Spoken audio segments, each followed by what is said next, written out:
വേദഭാഗം 63-ാം സങ്കീർത്തനം 7-ാമത്തെ വേദഭാഗം. നീ എനിക്ക് സഹായമായി തീർന്നുവല്ലോ. ധന്യമേറിയ നാമത്തിന് മഹത്വം ഉണ്ടാകട്ടെ. ഇവിടെ സങ്കീർത്തനങ്ങൾ 63-ൽ നാം വായിക്കുന്നത്, അതിന്റെ 7-ാമത്തെ വേദഭാഗത്തിൽ നാം വായിച്ചു, നീ എനിക്ക് സഹായമായി തീർന്നുവല്ലോ, നിന്റെ ചിറകിൻ നിഴലിൽ ഞാൻ ഘോഷിച്ചാലും. കർത്താവിന്റെ ധന്യമേറിയ നാമം മഹത്വപ്പെടട്ടെ. ഇവിടെ സങ്കീർത്തനക്കാരൻ പറയുകയാണ്, തനിക്ക് സഹായകനായി വെളിപ്പെടുന്ന ഒരു ദൈവത്തെ അദ്ദേഹം ഇവിടെ ഉയർത്തുന്നത് നമുക്ക് കാണാം.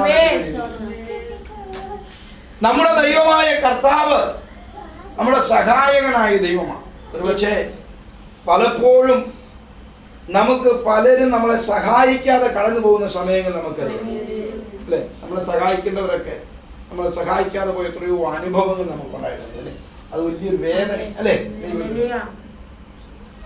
നമ്മളെ സഹായിക്കേണ്ടവർ നമ്മളെ സഹായിക്കാതെ കടന്നു പോകുമ്പോൾ, നമ്മളെ കരുതേണ്ടവർ നമ്മളെ കരുതാതെ കടന്നു പോകുമ്പോൾ, നമ്മളെ ദൈവത്തിന് സ്തോത്രം ചേർത്ത് നിർത്തേണ്ടവർ നമ്മളെ ചേർത്ത് നിർത്താതെ കടന്നു പോകുമ്പോൾ, വിശുദ്ധ വേദപുസ്തകം നമ്മെ പഠിപ്പിക്കുന്നു, ആരും സഹായിപ്പാനില്ലെങ്കിലും നമുക്ക് സഹായകനായി വെളിപ്പെടുന്നവനാണ് നാം ആരാധിക്കുന്ന കർത്താവായ യേശു ക്രിസ്തു. വിശ്വസിക്കുന്നവർക്ക് ദൈവത്തിന്റെ ദാസൻ ഇങ്ങനെ വിളിച്ചു പറഞ്ഞു,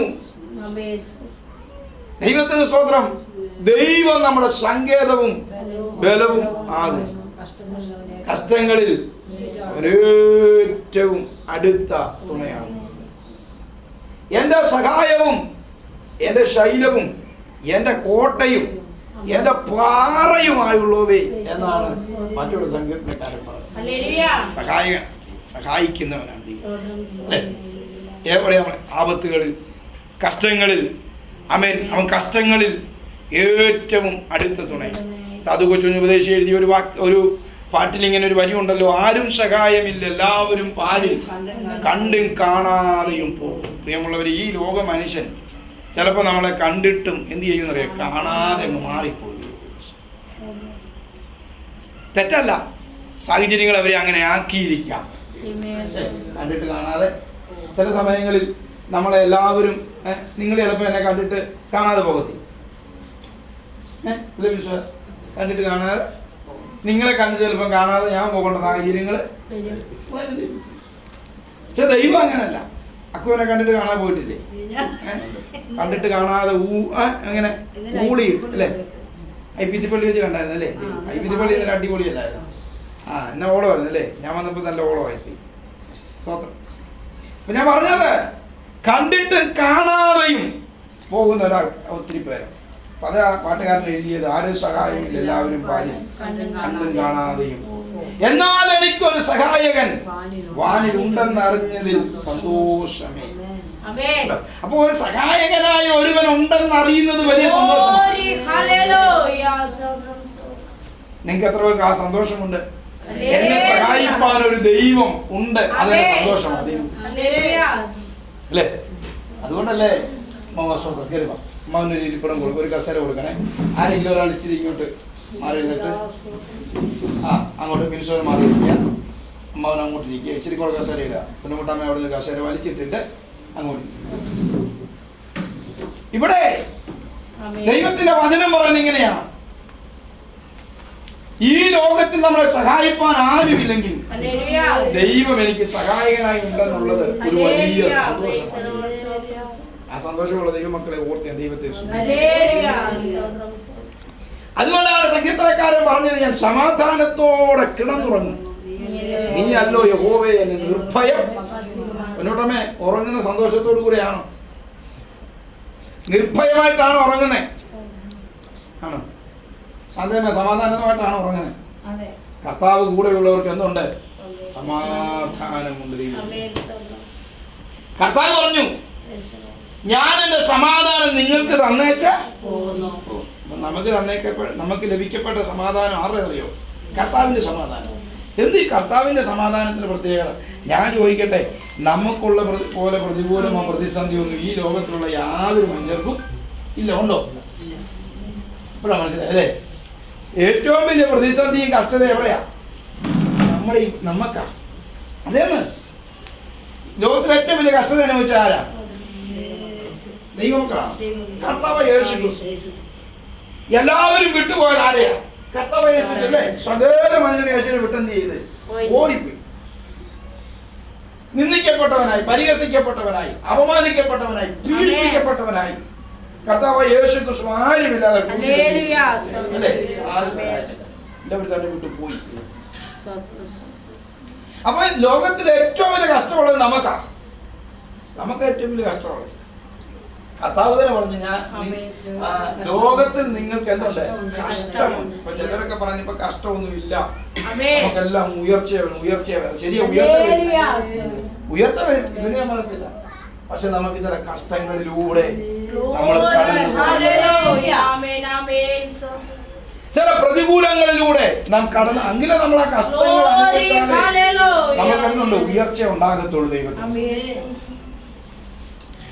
കർത്താവിന്റെ വചനം പറഞ്ഞ കർത്താവ് കഷ്ടം സഹിച്ചത് കൊണ്ട്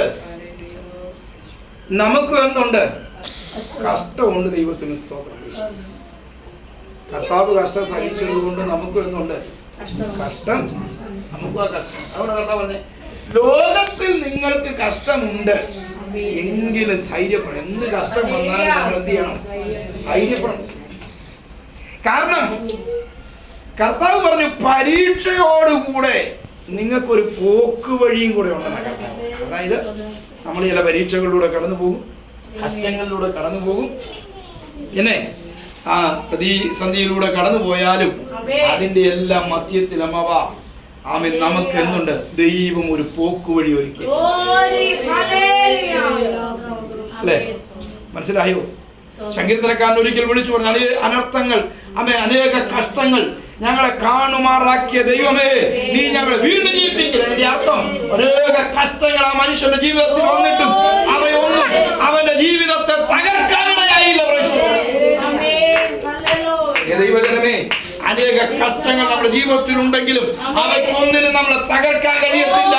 അവയ്ക്കൊന്നിനും നമ്മളെ ബലഹീനപ്പെടുത്താൻ കഴിയത്തില്ല. അവയ്ക്കൊന്നിനും നമ്മളെ നിരാശപ്പെടുത്താൻ കഴിയത്തില്ല. കൂടെയുള്ളവർക്ക് എന്തുണ്ട്? സന്തോഷം.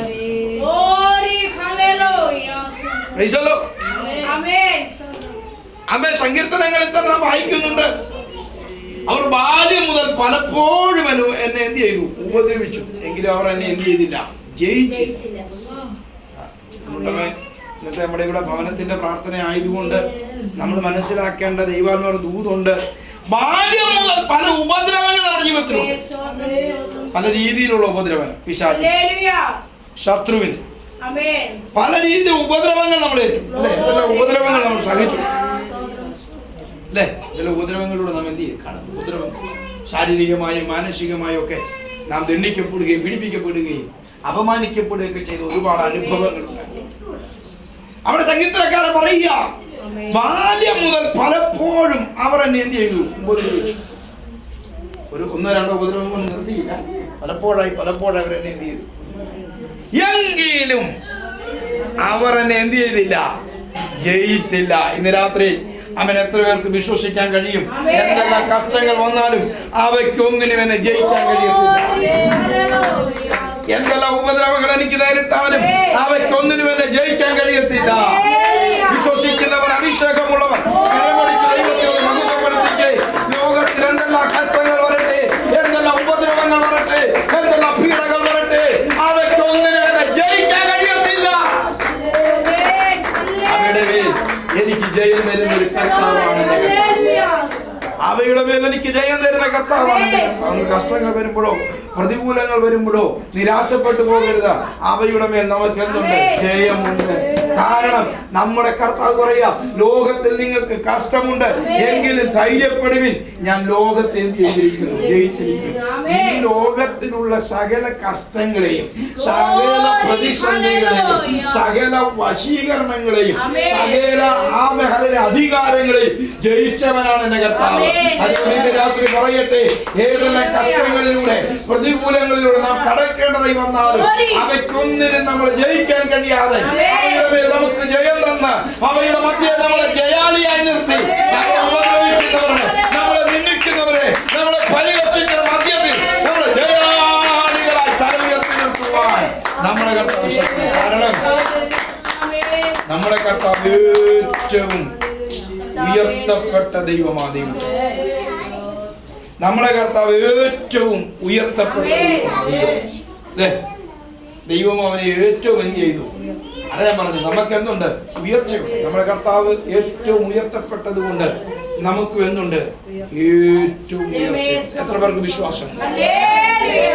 നമുക്ക് എന്നും ഇങ്ങനെ താഴ്ന്ന നിലവാരത്തിലൊന്നും കിടക്കത്തില്ല.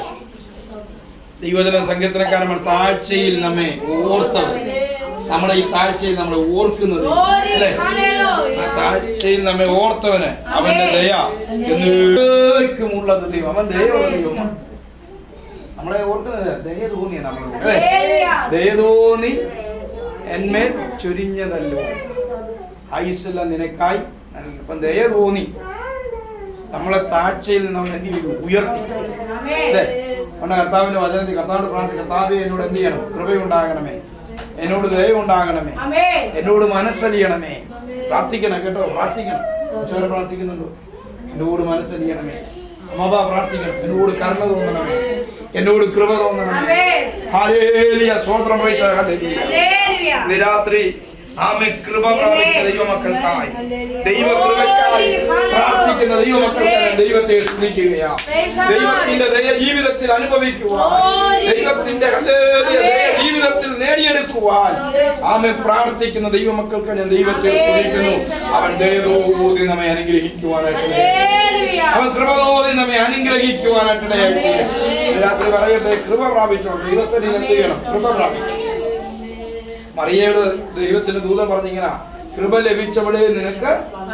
അപ്പം കണ്ടോ, കൃപ ലഭിച്ചപ്പോൾ, ദൈവത്തിന്റെ കൃപ മറിയയ്ക്ക് ലഭിച്ചപ്പോൾ സ്വർഗത്തിലെ ദൂതന്മാർ പോലും മറിയ എന്ത് ചെയ്തു? വണങ്ങി. എത്ര മാനിക്കാത്ത അനുഭവത്തിൽ നിൽക്കുന്നവരാണെങ്കിലും കൃപ പ്രാപിച്ചു കഴിയുമ്പോൾ നമുക്ക് എന്തുണ്ട്? ഒരു മാന്യത ദൈവത്തിൽ അല്ലേ? അല്ലെ? പണ്ട് തീസപ്പത്തിനകത്ത് പാടിയില്ലേ അല്ലേ? ഇത് പഠി. ദൂതന്മാർ പോലും വീണു വണങ്ങുന്നു, ദൂതന്മാർ പോലും വീണു വണങ്ങുന്നു.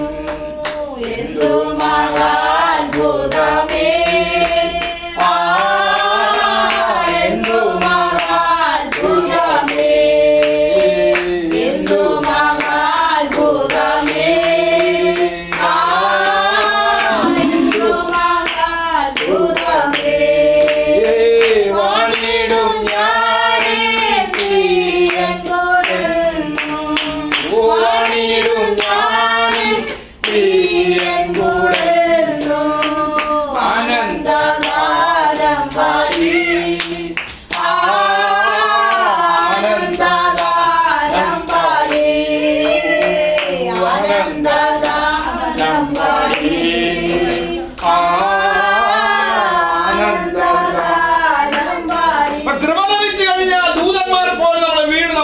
പിന്നെ വേറൊരു കാര്യമുണ്ട്, പിന്നെ നമ്മൾ വാഴുന്നത് എങ്ങനെയാ? ആനന്ദഗാനം പാടും.